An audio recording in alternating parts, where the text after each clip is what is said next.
আসসালামু আলাইকুম দর্শক, আমি খোকন আহমদ আছি আপনাদের সাথে মৌলভীবাজার জেলা জুরি উপজেলার জায়ফরনগর ইউনিয়নের ৯ নং ওয়ার্ড থেকে।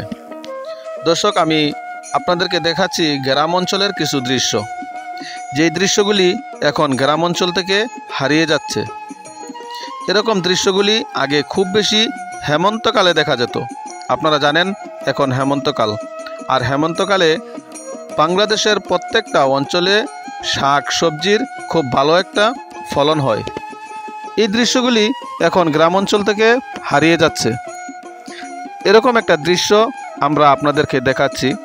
দর্শক, আপনারা যদি একটু লক্ষ্য করেন তাহলে দেখতে পারবেন যে আমরা যেই জায়গায় দাঁড়িয়ে আছি এখানে আমার হাতে কিছু লত রয়েছে।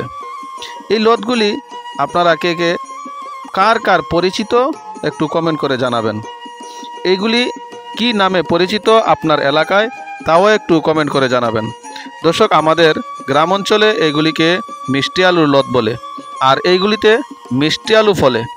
মিষ্টি আলু বাংলাদেশের প্রত্যেকটা অঞ্চলে হয়তো আগে ছিল। আমার জানা মতো বাংলাদেশের বিভিন্ন অঞ্চলে এই মিষ্টি আলুগুলি পাওয়া যেত। আমাদের এই গ্রামে সবচেয়ে বেশি পাওয়া যেত। এখন এগুলি গ্রাম অঞ্চল থেকে হারিয়ে যাচ্ছে। এই লতগুলি অনেক লম্বা লম্বা থাকে। এগুলিকে কেটে টুকরো টুকরো করে মাটির নিচে রোপণ করতে হয়, যাতে করে ছোট ছোট করে রোপণ করলে একটু বেশি ফলন হবে। দর্শক, ৩-৪ টাইপ করে করে যদি মাটির নিচে রোপণ করা হয় তাহলেই এগুলিতে খুব ভালো ফলন হবে। দর্শক, আপনাদের কোন অঞ্চলে কোন গ্রামে আপনি এই ভিডিওটা দেখলেন, আর আপনাদের কোন অঞ্চলে এরকম মিষ্টি আলু ফলে একটু কমেন্ট করে জানাবেন। আমাদের গ্রাম অঞ্চল থেকে এখন এগুলি বিলুপ্তির পথে। কেউ আর এরকম মিষ্টি আলুগুলি রোপণ করে না।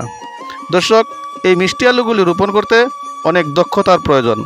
কেউ যদি উল্টো পাল্টা করে এই লতগুলি মাটির নিচে রোপণ করে তাহলে এই লতগুলিতে ভালো কোনো ফলন হবে না।